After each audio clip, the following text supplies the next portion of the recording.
सबसे बड़ा हमारा आईटी है, जहां हमारा डोमिनेंस है वर्ल्ड के अंदर। आईटी से इंडिया में नहीं, हम वर्ल्ड में डोमिनेटिंग कर रहे हैं। जी दूसरा हमारा फार्मेसी है, जी फार्मेसी भी हम वर्ल्ड में डोमिनेट कर रहे हैं आज के दिन में। अमेरिका हमारे बिना गुजारा नहीं कर सकता, तो अमेरिका वर्ल्ड का सबसे बड़ा कंजम्पशन मार्केट है। जी बच्चा या तो अपर लेवल का है, यदि वो अपने दम पे आईआईटी में चला जाता है, अपने दम पे एम्स में चला जाता है, अपने दम पे किसी degree college, medical degree college में चला जाता है गवर्नमेंट वाले में, बहुत अच्छी बात है। यदि वो नहीं जाता तो क्या है? जी तो बच्चों को जो ध्यान देने वाली चीज है वो मैन्युफैक्चरिंग के अंदर नई जॉब्स निकलेंगी। जी आईटी में पहले जॉब्स निकली है, आईटी लगभग पीक पे जा चुका है। जी अभी हमारा जो पाकिस्तान के साथ संघर्ष हुआ तो उसमें हमने देखा कि हमारे भारतीय हथियार इतने कारगर थे, ब्रह्मोस ने मतलब बड़े बड़े वेस्टर्न कंट्रीज आर वरिड कि साला ये हो क्या गया। एंटरप्रेन्योर में ये फायदा है कि देखिए भारत में कंपटीशन उतना नहीं है जितना कि और वर्ल्ड में है, जी क्योंकि यहाँ लोग केवल नौकरी के लिए आते हैं, पढ़ते ही नौकरी के लिए, कि हम केवल टेक्नोलॉजी के पीछे भागते हैं। Everybody wants to become engineer. अब इंजीनियर तो केवल टॉप कॉलेज वाले की वैल्यू है, बाकी जो छोटे कॉलेज है मैं नाम नहीं लूंगा, ऐसे भी है जिनके आदमी को तनख्वाह मिलती है 6,000, 7,000, 10,000, 12,000 शुरू में। मतलब कई बार बड़ी ह्यूमिलिएशन होती है कि सफाई करने वाला कर्मचारी 12,000 ले रहा है, एक इंजीनियर भी टैग भी वही ले रहा है। आज यदि आप शेयर मार्केट की बात करें तो हर आदमी कह रहा है डिफेंस डिफेंस डिफेंस डिफेंस के शेयर लीजिए। तो शेयर लिए जाएंगे तो मतलब क्या होगा, लोड ऑफ प्राइवेट कंपनी जाएंगी, जैसे आईटी में आई। आज 22,000 बच्चे आईटी में बैठते हैं, 22 लाख बच्चे बैठ रहे हैं 12-13,000 15,000 सीटों पर। तो कंपटीशन बहुत बड़ा है। एक 0.001% से पूरा कहानी चेंज हो जाती है। 18 स्कूल ऐसे हैं हरियाणा शिक्षा बोर्ड के जहाँ रिजल्ट शून्य है। तो सर मेरा ये मानना है कि एजुकेशन में ना हर जगह पे गवर्नमेंट है ना बुरी ढंग से फेल हुई है, स्पेशली स्कूल्स के मामले में। जिसके पास इंडिपेंडेंस है ना फाइनेंशियल, वो राजा है। जो कमा रहा है वो राजा है, जो सेल्फ अपने पैरों पे खड़ा है उसकी इज्जत है, उसकी इज्जत है। जो दूसरे के सहारे चल रहा है उसकी इज्जत, चाहे वो लड़का हो चाहे लड़की हो, अब नहीं है।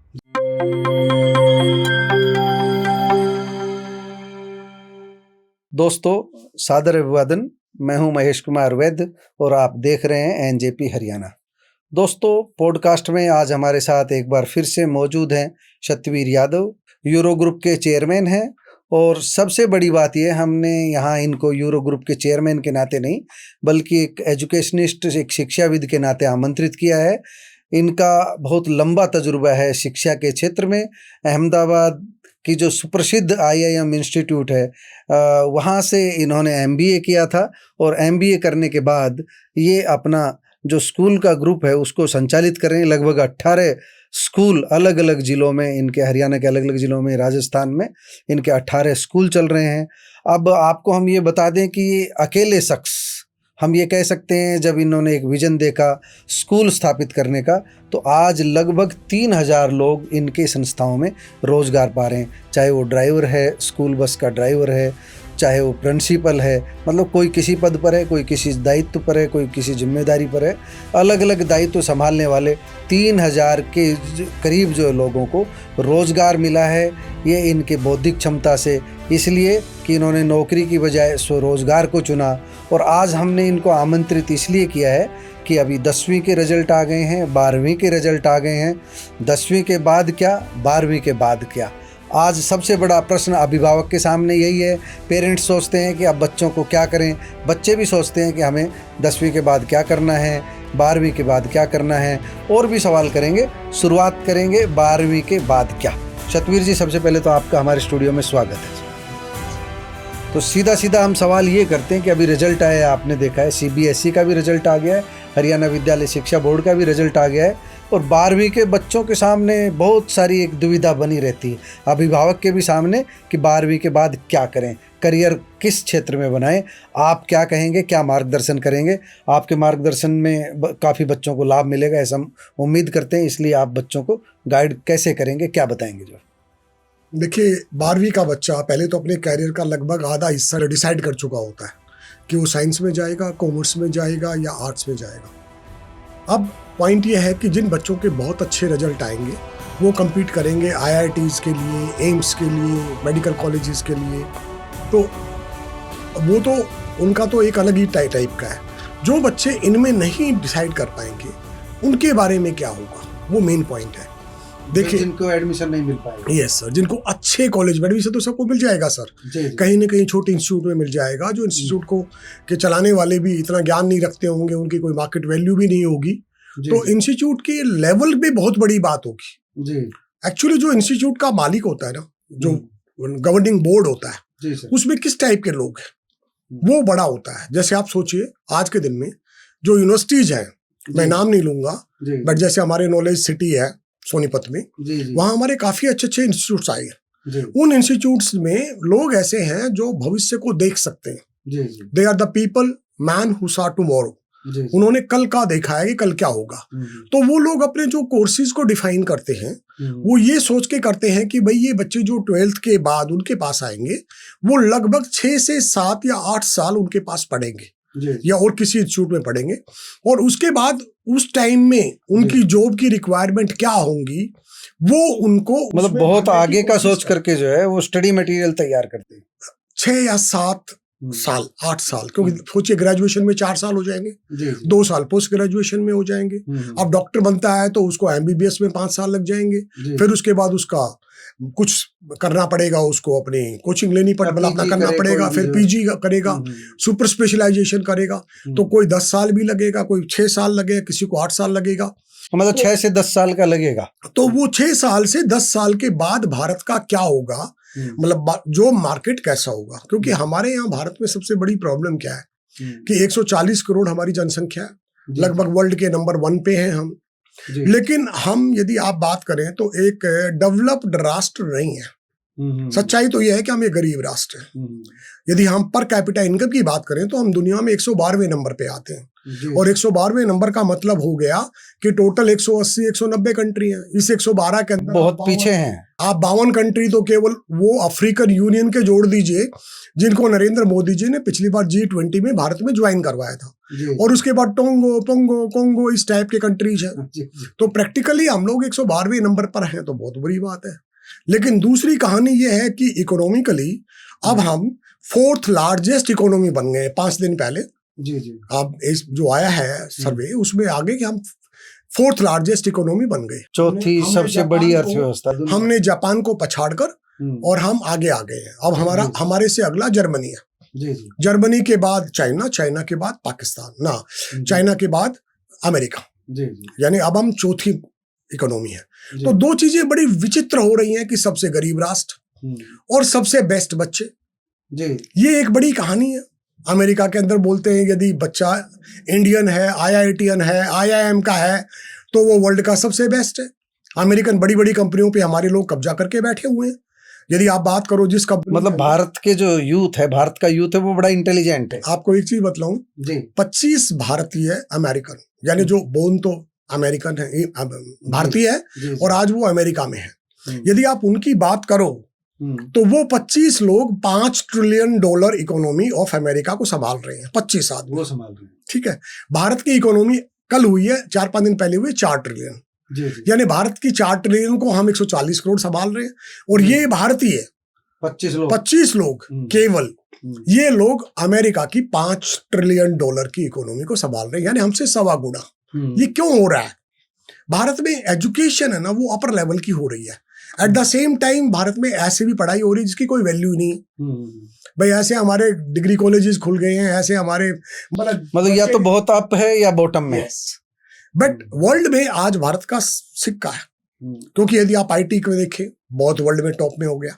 अभी हमारा जो पाकिस्तान के साथ संघर्ष हुआ तो उसमें हमने देखा कि हमारे भारतीय हथियार इतने कारगर थे, ब्रह्मोस ने, मतलब बड़े बड़े वेस्टर्न कंट्रीज आर वरिड कि साला ये हो क्या गया। कहीं इंडिया आगे हथियार बनाने में कहीं नंबर 1 पे तो नहीं चला जाएगा।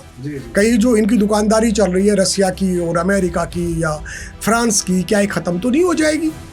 तो एक्चुअली क्या है, आज वक्त है ज्ञान को लेने का, वक्त है रिसर्च करने का, वक्त है डीप जाने का, वक्त है हर एक बीच में आपकी बात में ही एक इंटरेस्टेड मैं बताऊं, मेरी अभी 2 दिन पहले किसी से बात हो रही थी रक्षा मामलों को लेकर के, तो उन्होंने मुझे बताया कि हथियार पाकिस्तान के पास भी अगर वैसा ही हो जैसा भारत के पास, तो भी भारत मारेगा, क्योंकि उसके पास इंटेलिजेंट है, उसको ऑपरेट करने वाला, जो उसको चलाने वाला जो स्किल है, उसको उपकरण को समझने वाला जो स्किल है, वो भारत के पास ज़्यादा है। मैनेजमेंट में कहते हैं मैन बिहाइंड द मशीन।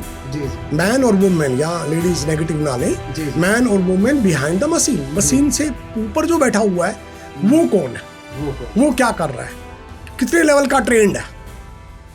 तो ये बहुत बड़ा इंपॉर्टेंट काम है। अब ये हम अपने बच्चों की बात कर रहे थे, 12वीं के बाद तो हमें ये देखना है कि भाई बच्चा या तो अपर लेवल का है, यदि वो अपने दम पे IIT में चला जाता है, अपने दम पे एम्स में चला जाता है, अपने दम पे किसी degree college, medical degree college में चला जाता है गवर्नमेंट वाले में, बहुत अच्छी बात है। यदि वो नहीं जाता तो क्या है जी। अब ये देखिए कि हमारे यहाँ एक प्रॉब्लम, जैसे आपका ऑडियंस मतलब ये ज़्यादा जो होगा वो मेरे हिसाब से दक्षिण हरियाणा का है। मैं यहाँ अहिरवाल ना कह के दक्षिण हरियाणा की बात करूँ। जी जी, गुड़गांव, रेवाड़ी, ये अलवर, ये सब। यहाँ पर हमारे साथ प्रॉब्लम क्या है जी, कि हम लोग एक टिपिकल पोजीशन में हैं कि हम एक नॉलेज इकोनॉमी बनते जा रहे हैं। एग्रेरियन सोसाइटी, जो ग्रामीण सोसाइटी, जो एग्रीकल्चर कृषि प्रधान सोसाइटी थी, उससे निकलकर आज हम एक बड़ा ही नॉलेज सोसाइटी बनते जा रहे हैं। जी जी। हमारे बच्चे IAS में भी रिकॉर्ड कर रहे हैं, हमारे बच्चे IIT में भी कर रहे हैं, हमारे बच्चे मेडिकल में भी कर रहे हैं, और हमारे बच्चे डिफेंस में भी बहुत अच्छे जा रहे हैं। हमारे बच्चे जो IAS IPS उनमें जा रहे हैं, उनमें भी बहुत अच्छे जा रहे हैं। प्राइवेट कंपनियों में मैनेजमेंट में बहुत अच्छे जा रहे हैं जी। अब प्रॉब्लम क्या है कि वक्त बदल गया है, और कुछ पुरानी जो लाइनें थी जी जी, वो अकेली अब डोमिनेट नहीं करती। तो बच्चों को जो भविष्य में ये सोचना है कि आगे 7 साल के बाद में, 8 साल के बाद में किस चीज का वक्त आएगा। जैसे मैं आपको बता रहा हूँ, आर्टिफिशियल इंटेलिजेंस का वक्त पिछले 2 साल से हुआ है। इससे पहले कोई आर्टिफिशियल इंटेलिजेंस की कोई बात भी नहीं करता था।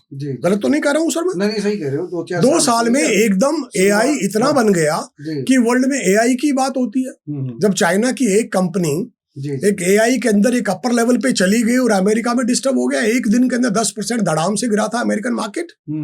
ठीक है, तो आज टेक्नोलॉजी का टाइम है। आज वक्त क्या होगा कि जो आप डिफेंस की बात कर रहे हैं, हमारे डिफेंस के इक्विपमेंट डे बाय डे बड़े अच्छे हो रहे हैं। हमारे डिफेंस के सारे शेयर ऊपर जा रहे हैं। इसका मतलब आगे भारत एक डिफेंस का बड़ा सेंटर बनेगा। मैं तो ये बतला सकता हूँ कि फ्यूचर में इकोनॉमी किधर जाएगी। मेरा देखिए, वो तो बाकी बच्चे ने अपनी चॉइस के हिसाब से डिसाइड करना पड़ेगा। सबसे बड़ा हमारा IT है, जहां हमारा डोमिनेंस है वर्ल्ड के अंदर। IT सेक्टर इंडिया में नहीं, हम वर्ल्ड में डोमिनेटिंग कर रहे हैं। जी। दूसरा हमारा फार्मेसी है जी। फार्मेसी भी हम वर्ल्ड में डोमिनेट कर रहे हैं आज के दिन में। अमेरिका हमारे बिना गुजारा नहीं कर सकता, क्योंकि अमेरिका वर्ल्ड का सबसे बड़ा कंजम्पशन मार्केट है जी। दुनिया का लगभग 50 से 50% का कंजम्पशन अकेला अमेरिका कर जाता है। इसलिए हर आदमी अमेरिका से ट्रेड करना चाहता है जी जी। ठीक है ना, आपने देखा होगा ट्रम्प साहब बड़ी धमकी देते रहे, तुम्हारे पर ये लगा दूंगा, वो लगा, वो विवादित हो जाएगा, उस विषय में हम जाएंगे। कितने भी चलते रहे विवादित, लेकिन वो करते रहेंगे। ठीक है ना, इसका देख लें, इसके पीछे एक बहुत अच्छी चीज भी है कि वो वर्ल्ड के सबसे बड़े कंजम्पशन वाले हैं। वर्ल्ड से, दुनिया से खरीदते हो, वो दुनिया को बेचते कम है, वो खरीदते ज्यादा है, बहुत बड़ा खरीदते हैं। चाइना के साथ भी उनका बड़ा डिफरेंस है, हमारे साथ भी बहुत बड़ा। हम जितना माल उनको दे रहे हैं उससे कम माल हम उनका ले रहे हैं जी जी। ठीक है, अब ये क्या हो रहा है कि अब इसमें जो लग रहा है, एक तो चाइना के प्लस के चक्कर में जी। हमारे यहाँ मैन्युफैक्चरिंग काफी बढ़ेगी। तो बच्चों को जो ध्यान देने वाली चीज है, वो मैन्युफैक्चरिंग के अंदर नई जॉब्स निकलेंगी जी जी। IT में पहले जॉब्स निकली है, IT लगभग पीक पे जा चुका है जी। फार्मेसी बढ़ रहा है, हम दुनिया के फार्मासिस्ट हैं।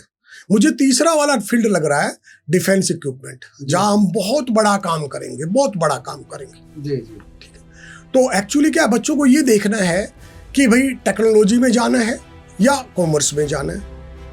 अच्छा, कॉमर्स में भी क्या उनको एंटरप्रेन्योर बनना है या उनको नौकरी करनी है? तो सतबीर यादव क्या सुझाव देंगे, उनको क्या करना चाहिए? कहेगा कि एंटरप्रेन्योर बनो जी, क्योंकि एक्चुअली भारत में 140 करोड़ की जनसंख्या के अंदर सबसे बड़ा पॉजिटिव पॉइंट ये है कि यदि आपने कुछ भी लोगों की प्रॉब्लम सोल्व कर ली अपने प्रोफेशन के द्वारा, तो आपके पास ग्राहक तो ऑटोमेटिक आ जाएंगे जी। भाई इस कंट्री में कंपटीशन उतना ज़्यादा नहीं है जो वर्ल्ड में और जगह होता है, तो एंटरप्रेन्योर बने। एक एंटरप्रेन्योर पता नहीं कितने लोगों को जॉब देता है। जैसे हमारा एक ग्रुप है, आज हमारा लगभग 3000 से ऊपर हमारे एम्प्लॉइज हैं। एक स्कूल में 400 500 एम्प्लॉइज है, 50 तो बसें हैं। उन बसों पे तो आपका तो तजुर्बा बोल रहा है। हाँ, तो मतलब एंटरप्रेन्योर में ये फायदा है कि देखिए भारत में कंपटीशन उतना नहीं है जितना कि और वर्ल्ड में है, क्योंकि यहाँ लोग केवल नौकरी के लिए आते हैं, पढ़ते ही नौकरी के लिए। अब जब नौकरी के लिए पढ़ोगे तो वो जो एंटरप्रेन्योरशिप है ना, सरप्राइजिंगली जो मैंने देखा, मैंने IITs में देखा, IIMs में देखा, वहां भी एंटरप्रेन्योरशिप ज्यादा नहीं है, बस केवल वो तनख्वाह के पीछे भाग रहे हैं, नौकरी मिल जाए अच्छी चीज, कि अच्छी नौकरी मिल जाए, व्यापार की और कम है रुख। एंटरप्रेन्योरशिप में क्या होता है, रिस्क होता है, लेकिन रिस्क के साथ उसके रिवार्ड्स बहुत बड़े होते हैं। तो मुझे लग रहा है कि जो बच्चे एंटरप्रेन्योरशिप करना चाह रहे हैं उनके लिए फ्यूचर अलग है। उनको करना चाहिए BCom, उनको करना चाहिए BBA, उनको करना चाहिए MBA। अब हमारे यहाँ प्रॉब्लम क्या है इस दक्षिण हरियाणा में कि हम केवल टेक्नोलॉजी के पीछे भागते हैं। Everybody wants to become engineer. अब इंजीनियर तो केवल टॉप कॉलेज वाले की वैल्यू है, बाकी जो छोटे कॉलेज है मैं नाम नहीं लूंगा, ऐसे भी है जिनके आदमी को तनख्वाह मिलती है 6,000, 7,000, 10,000, 12,000 शुरू में। मतलब कई बार बड़ी ह्यूमिलिएशन होती है कि सफाई करने वाला कर्मचारी 12,000 ले रहा है, एक इंजीनियर भी टैग भी वही ले रहा है, जो डिग्री होल्डर वही ले रहा है, वो भी वही लग रहा है। जी जी। तो इसका प्रॉब्लम क्या है कि भैया कहीं ना कहीं हम टेक्नोलॉजी में वही लोग जाएं जिनका नॉलेज बहुत बड़ा है और जो कॉम्पिटिटिव लेवल पे बहुत बड़े लेवल पे जाएंगे तो कामयाब होंगे। जी जी। यदि उतना आपके अंदर, देखिए हर बच्चे को अपना पता है कि भाई मेरी क्या लेवल है, मेरा लेवल क्या है, मतलब बच्चे की इच्छा उसको महत्व दिया जाए। बच्चे का जो स्किल है वो माँ बाप को भी पता होता है, टीचर को भी पता होता है और उसको भी पता होता है, उसके हिसाब से अपना रास्ता चुने। अब हमारे यहाँ प्रॉब्लम क्या है, पेरेंट्स क्या सोचते हैं, पेरेंट्स अपने सपने बच्चों के थ्रू पूरा करना चाहते हैं। समझ लीजिए कोई पेरेंट इंजीनियर नहीं बन पाया, डॉक्टर नहीं बन पाया, कोशिश की, अब वो क्या चाहता है मेरा बच्चा इंजीनियर बने, डॉक्टर बने, और वो भी टॉप कॉलेज से बने। टॉप कॉलेज तक तो ठीक है, कोई प्रॉब्लम नहीं है, बिकॉज टॉप कॉलेजेस तो अपने आप में ही एम्प्लॉयमेंट जनरेशन करेंगे। क्योंकि यहाँ मैं दो चीज समझ रहा हूँ, एक वो बच्चे जो एंटरप्रेन्योर बनना चाह रहे हैं, एक वो बच्चे जो जॉब लेना चाह रहे हैं। देखो दोनों अलग अलग है, दोनों को अलग अलग मतलब रिक्वायरमेंट है कि क्या करना चाहिए। जो जॉब लेना चाह रहे हैं उनको ये सोचना चाहिए कि भाई आगे भविष्य किस चीज में है। यदि हथियारों का भविष्य है तो भैया मैं हथियारों वाली इंजीनियरिंग कर लूं। एरोनॉटिक का टाइम है तो भाई मैं, क्योंकि अब भारत की इकोनॉमी अच्छी हो रही है, लेकिन मतलब 4th पोजीशन पे पहुंच गए और जल्दी ही 3rd पोजीशन पे पहुंच जाएंगे, कोई बड़ी बात नहीं है। हमसे थोड़ा ही फर्क है, 10% भी नहीं है गैप। यदि आज जर्मनी थोड़ा सा ढीला हुआ और हम थोड़े से ऊपर चले गए तो शायद जैसे हमने जापान को, मतलब बिल्कुल हमारा टारगेट 2030 था जापान को पछाड़ने का, लेकिन हमने अभी पछाड़ दिया 2025 में। तो जर्मनी को भी मुझे ऐसा लग रहा है क्योंकि वहां इकोनॉमी कंट्रैक्ट कर रही है। अच्छा दूसरी बात क्या है कि उन कंट्रीज के अंदर, चाहे वो जापान है चाहे जर्मनी है, वो बच्चे पैदा नहीं कर रहे। सबसे बड़ी बात आपको ये समझनी पड़ेगी, उनके पास मैन पावर है ही नहीं। जर्मनी के अंदर आप देखिए मैन पावर बहुत कम है, जापान में तो बिल्कुल ही कम है। यदि आप जापान के टोक्यो की गलियों में घूमोगे तो आपको बूढ़े आदमी मिलेंगे सारे, जवान तो मिलेंगे नहीं, बच्चे तो मिलेंगे। उन्होंने एक्चुअली क्या है, उनका जो रिप्रोडक्शन है वो लगभग समझ लीजिए एक जोड़ा, मतलब 3 जोड़े एक बच्चा पैदा करते हैं, अजूम कर लीजिए, बहुत कम है। और हम कह रहे हैं हम 2 हमारे 2, तो हमारे एक जोड़ा 2 बच्चे पैदा कर रहा है। और उनके यहाँ, ये हमारा अच्छे पढ़े लिखे लोगों की बात कर रहा हूँ, और वहां क्या होता है कि 3 जोड़ों में से एक के बच्चा पैदा होता है। तो वहां नई पीढ़ी नहीं आ रही है। अब ये है कि इस गैप को कौन पूरा करेगा, इस गैप को भारत पूरा करेगा। पाकिस्तान तो कर नहीं सकता क्योंकि उन्होंने टेक्नोलॉजी को इनको समझा नहीं। जैसे हमने IT पे कंप्लीट कब्जा कर लिया, फार्मेसी पे कंप्लीट कब्जा कर लिया, आगे हम मेडिसिन पे कंप्लीट कब्जा कर लेंगे। हम स्पेस पे भी देखिए, आपने जिस टाइप का रिसर्च जो हमने किया स्पेस में, वो जो अमेरिका के जो टॉप है वो भी सोच रहे हैं यार ये क्या कर दिया इन्होंने, हम उनसे 1/10 कीमत के ऊपर सैटेलाइट भेज रहे हैं, यानी 10वें हिस्से पे। तो हमारी टेक्नोलॉजी उनकी टेक्नोलॉजी से ज्यादा कमजोर नहीं है। अब ब्रह्मोस का जब यूज हुआ है तो वर्ल्ड घबरा गया कि यार ये क्या हथियार बना दिया इन्होंने भारतीयों ने, बिकॉज जो अभी तक बाल खरीदते थे आज वो बेचने की बात कर रहे हैं हथियार। अब हम हथियार के बहुत बड़े, जैसे IT को हमने किया है, ऐसे ही हमारा नेक्स्ट, आज यदि आप शेयर मार्केट की बात करें तो हर आदमी कह रहा है डिफेंस डिफेंस डिफेंस डिफेंस के शेयर लीजिए। तो शेयर लिए जाएंगे तो मतलब क्या होगा, लोड ऑफ प्राइवेट कंपनी जाएंगी, जैसे IT में आई भाई, कुछ गवर्नमेंट कंपनियां करेंगी, कुछ प्राइवेट कंपनियां करेगी। और प्राइवेट कंपनियों में क्या होगा, इंटरनेशनल कोलैबोरेशंस होंगे, जिनके पास टेक्नोलॉजी है उसको भी हम करेंगे और उनको इम्प्रूवमेंट भी करेंगे। R&D हमारे क्या हो रहा है, सबसे बड़ी प्रॉब्लम हमारी क्या है कि हम R&D के बारे में बहुत अच्छा नहीं सोच पा रहे। लोग अपना खर्च पे नहीं कर रही है सरकार, और जो सरकार कर रही है खर्च वो आधा वेस्ट हो रहा है। लेकिन सरप्राइजिंगली डिफेंस में R&D ने प्रूव कर दिया कि हम बहुत अच्छी R&D कर सकते हैं। एक बार बच्चे भी समझ लेंगे, अभिभावक भी समझ लेंगे, जो रिसर्च एंड डेवलपमेंट पर जो काम होना चाहिए वो अब यहाँ पर काम हो रहा है। उस क्षेत्र में जो है संभावनाएं भी ज़्यादा है। उस क्षेत्र की सतवीर जी बात बता रहे हैं। तो 12वीं के बच्चों के लिए जो इन्होंने बताया है, 12वीं के बच्चे जिनको टॉप कॉलेज में सबको तो एडमिशन मिलना नहीं है, बहुत सीमित संख्या में मिलेगी जो दाखिले मिलेंगे। इसके बाद जो बच्चे आएंगे उनको उन क्षेत्रों में जाना है जहां उनकी रुचि हो, और जो रुचि के विषय हैं जो भविष्य की संभावना वाले हैं उनमें डिफेंस एक बहुत बड़ा क्षेत्र है, मेडिसिन की दुनिया है, फार्मेसी की दुनिया है, उसमें जो है बच्चे जा सकते हैं। स्पेस की दुनिया है, उसमें बच्चे जा सकते हैं। मतलब लीक नहीं पीटनी है, कुछ नया सोचना है, और नया सोचने के लिए नई नई यूनिवर्सिटीज़ हमारे पास है। किसी यूनिवर्सिटीज़ का हम नाम नहीं ले रहे हैं, पर अलग अलग यूनिवर्सिटीज़ में अलग अलग जो फ्यूचर के जो कोर्सेज हैं, चाहे आर्टिफिशियल इंटेलिजेंस का क्षेत्र हो, चाहे डिफेंस का क्षेत्र हो, बहुत ज़्यादा कोर्सेज आ रहे हैं। इंजीनियरिंग में भी, फार्मेसी में भी, उन अलग अलग कोर्सेज की जानकारी लेकर के बच्चों को सही से अपना रास्ता चुनना है। अपार संभावना है करियर की 12वीं के बाद। भाई आज जो बच्चे हैं ना, जो 10th में पास आउट हुए हैं, 12th में पास आउट हुए हैं, मतलब जो भी पास आउट हुए, उनका भविष्य बड़ा अच्छा है। क्योंकि भारत अभी एक ऐसे इकोनॉमिक जोन में है कि भारत दुनिया में अपना लोहा बनाएगा। लोग बोल रहे हैं, जैसे स्वामीनाथन जी वगैरह जिन्होंने अच्छा लिखा है, वो कह रहे 2041 में हम हो सकता है सेकंड लार्जेस्ट इकोनॉमी बन जाए। बड़े अचंभा हो रहा है कि क्योंकि अब हमने सोचा नहीं था कि हम जापान को इतना जल्दी पछाड़ देंगे, पछाड़ दिया। जो 2030 का टारगेट था वो 2025 में पूरा हो गया। जर्मनी का भी हमारा टारगेट 2027 का है, अभी रिवाइज कर दिया। अब समझे 2027 की बजाय हो सकता है इस साल के एंड तक हम जर्मनी को पछाड़ दें।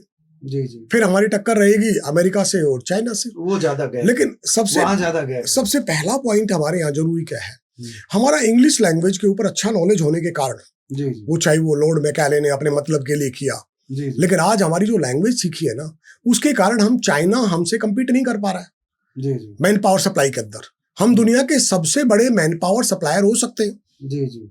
जैसे मैं एक दिन एक रील देख रहा था, उसने कहा, अमेरिकन रील थी, कि हम सऊदी अरेबिया से तेल खरीदते हैं, ठीक है, हम उस कंट्री से ये सामान लेते हैं, उस कंट्री से ये लेते हैं, मशीनरी वहां से लेते हैं, भारत से क्या लेते हैं?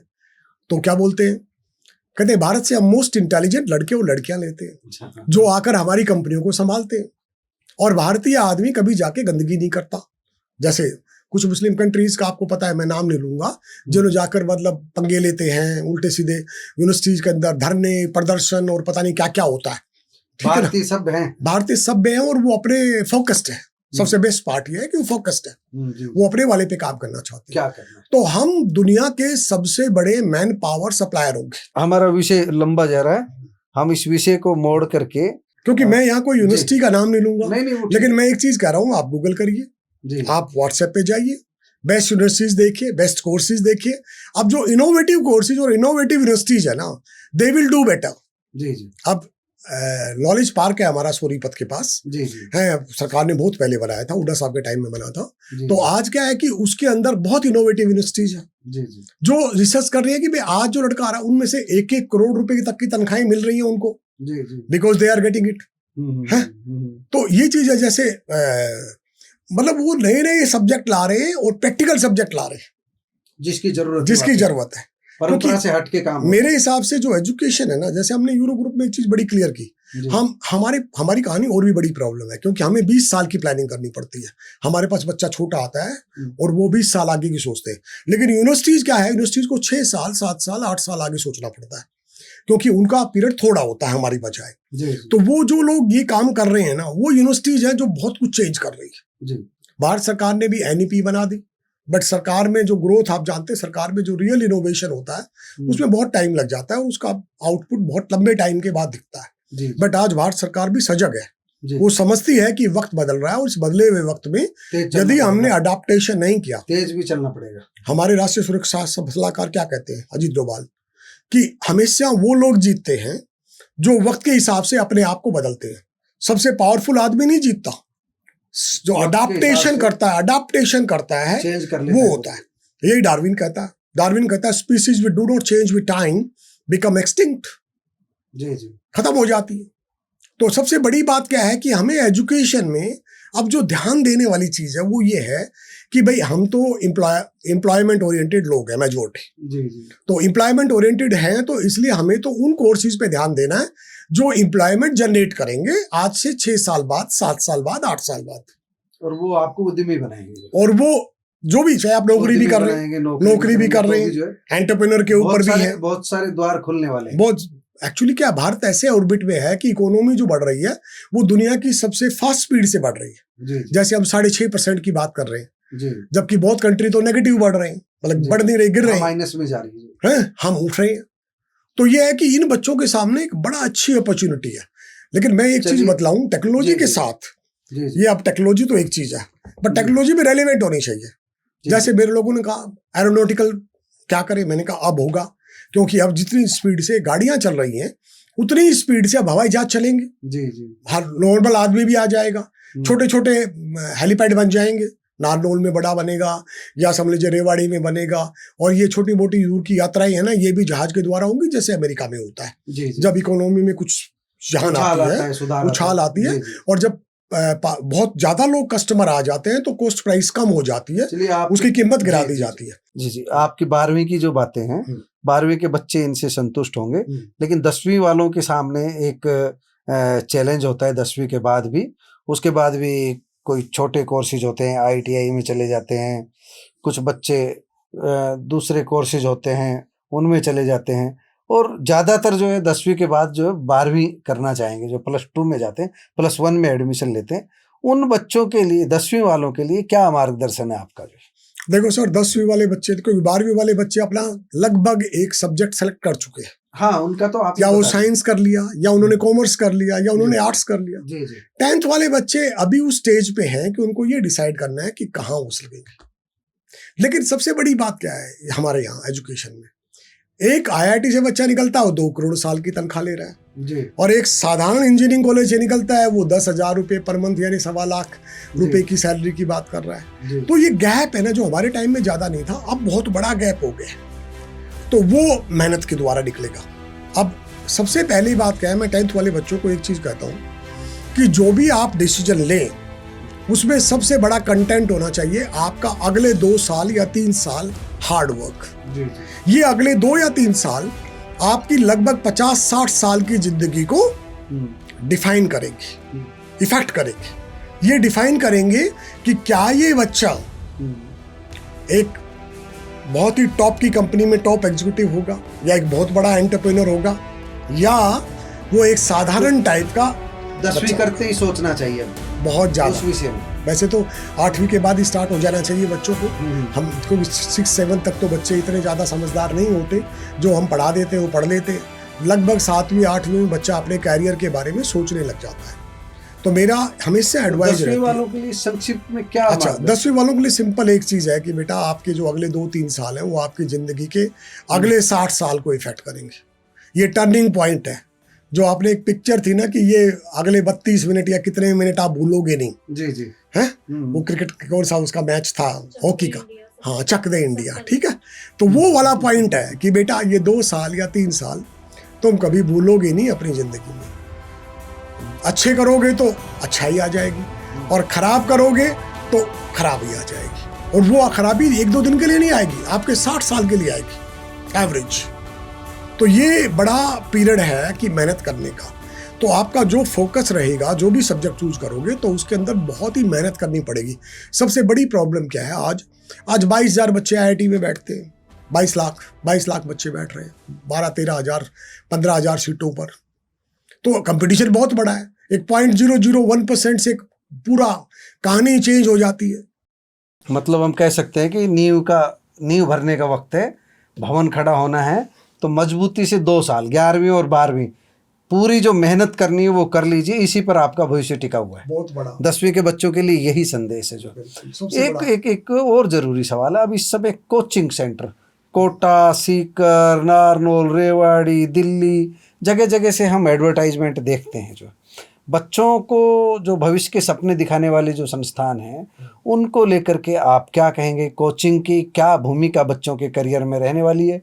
कुछ तो कोचिंग सेंटर जो 10वीं भी करवाते हैं, 11वीं 12वीं भी करवाते हैं और अपने यहाँ पढ़ाई भी करवाते हैं और कोचिंग की भी अलग से व्यवस्था रखते हैं। तो इस स्टेज पर आकर के 10वीं के स्तर पर जो है कोचिंग की बच्चे को कितनी ज़रूरत है और कोचिंग सेंटर की क्या भूमिका है? देखिए महेश जी, सबसे बड़ी बात क्या है, एकलव्य है ना, जी जी उसको हर आदमी पढ़ाना चाहता है। जी जी ठीक है।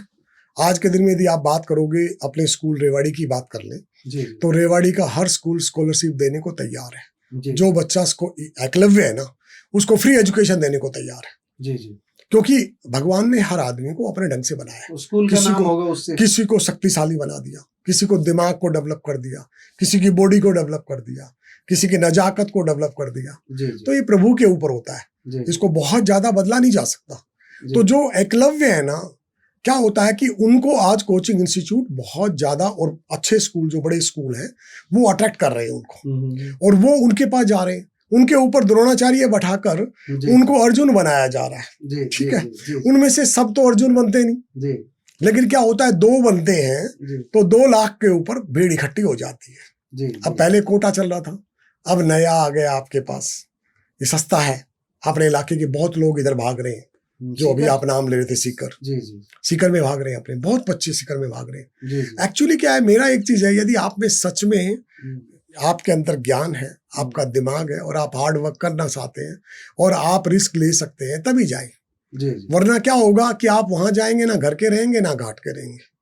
मेरा ये मानना है। जी जी ठीक है। यदि आप रियल में इंटेलिजेंट हैं तो ठीक है। देखो, मैं एक चीज तो मानता हूँ कि लोगों को ये तो पता होता है, कोचिंग वालों को, कि भाई क्या चीज ज्यादा होगी, अगला पेपर कब चेंज हो रहा है, कैसे हो रहा है। जी जी मतलब कुछ इनसाइड इंफॉर्मेशन भी इनको पता है कि भाई किस टाइप के लोग उसको बना रहे हैं। मतलब लाभ है, कुल मिला लाभ तो है, लेकिन उसके लिए लाभ है जो एकलव्य है। जी जो एकलव्य नहीं है उसका तो बेचारा, वो तो डाउन में आ जाता है, वो तो डिप्रेशन में आ जाता है, आत्महत्याएं करता है।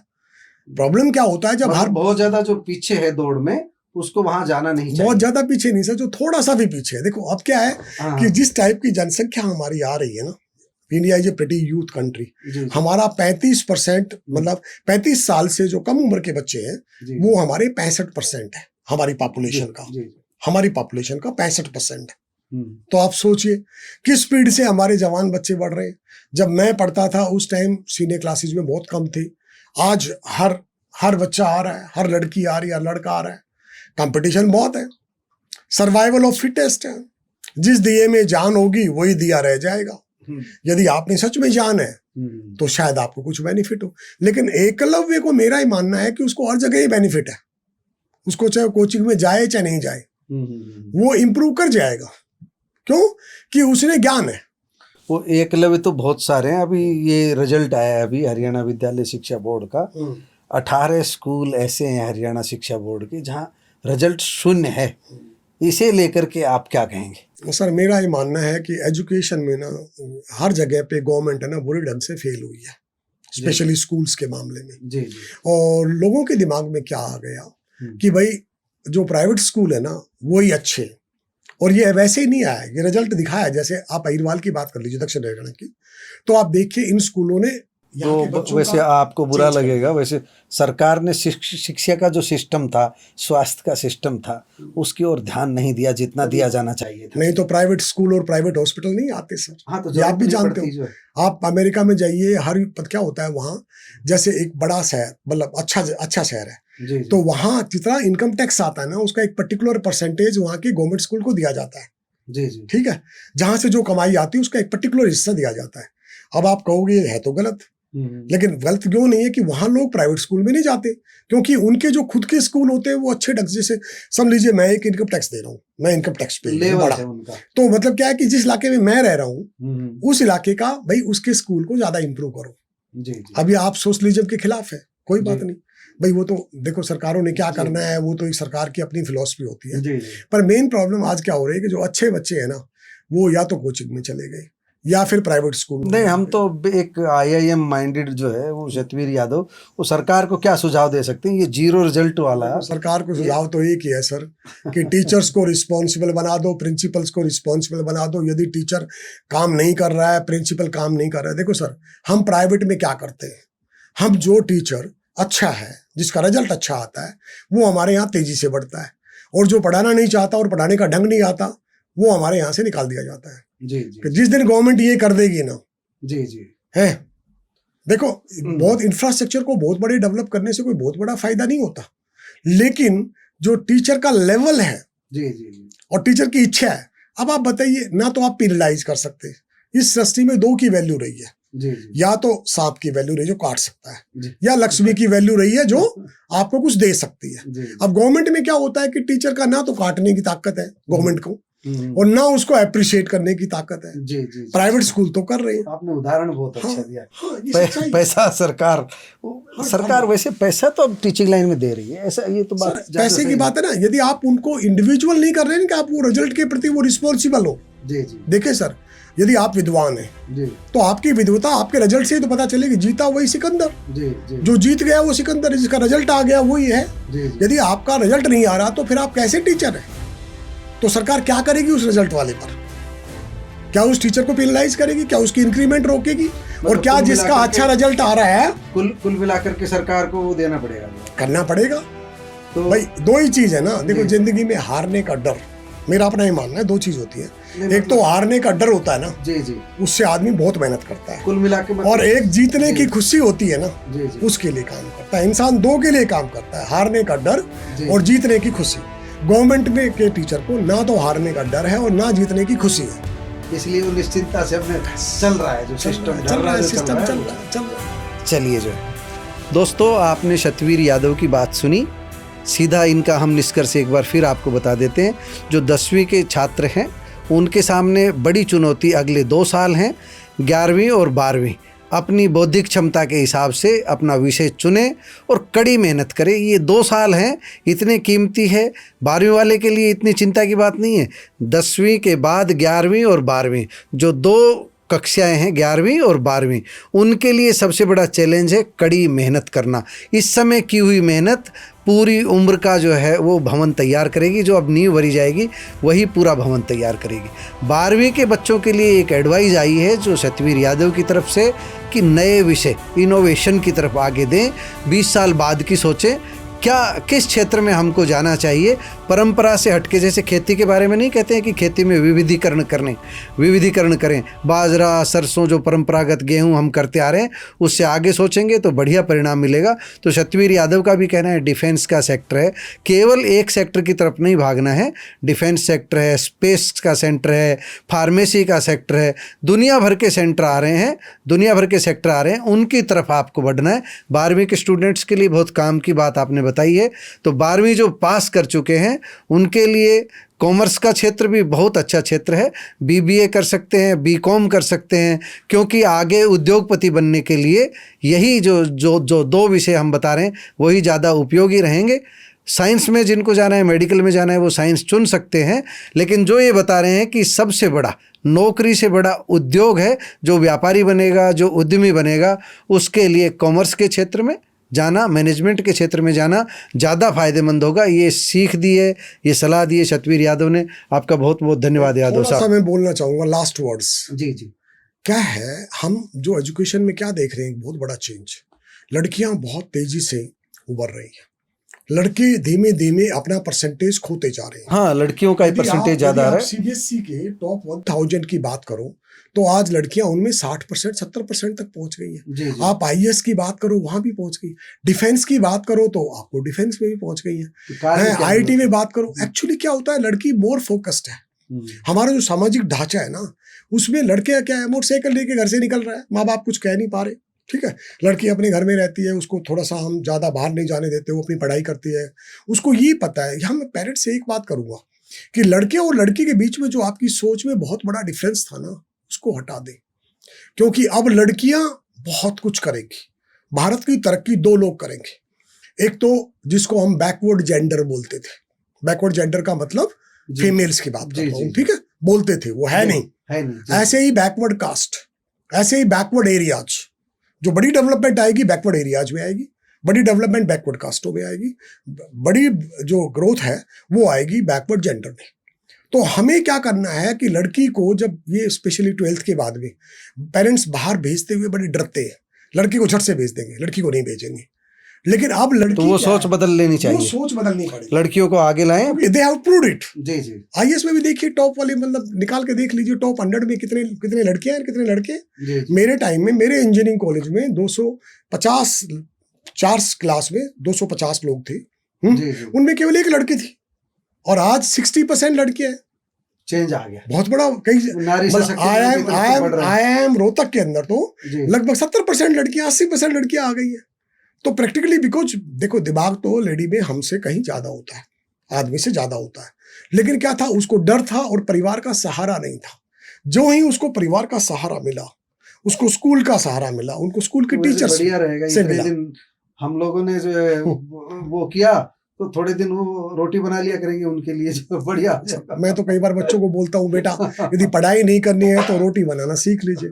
मेरे अपने परिवार में बतला रहा हूँ, 3-4 बच्चियां ऐसी हैं जो गवर्नमेंट की नौकरी दिल्ली में कर रही हैं या कहीं हैं, और उनके हस्बैंड्स जाकर उनके बच्चे संभाल रहे हैं। तो देखो, ये तो वक्त फाइनेंशियल का खेल है। जिसके पास इंडिपेंडेंस है ना फाइनेंशियल, जी जी, वो राजा है।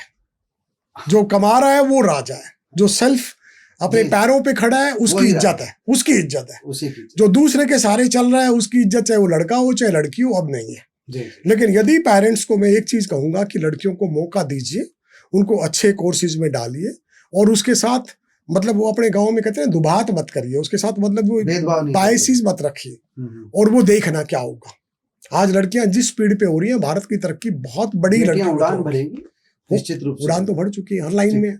जी जी। अभी आप देख रहे थे ब्रीफिंग के अंदर हमारी 2 लड़कियां थी मिस्त्री जी के साथ। जी जी जी, ठीक है ना, मिस्त्री जी के साथ 2 लड़कियां थी। यही तो point है। धन्यवाद सतवीर जी, धन्यवाद, थैंक यू, धन्यवाद। Thank you.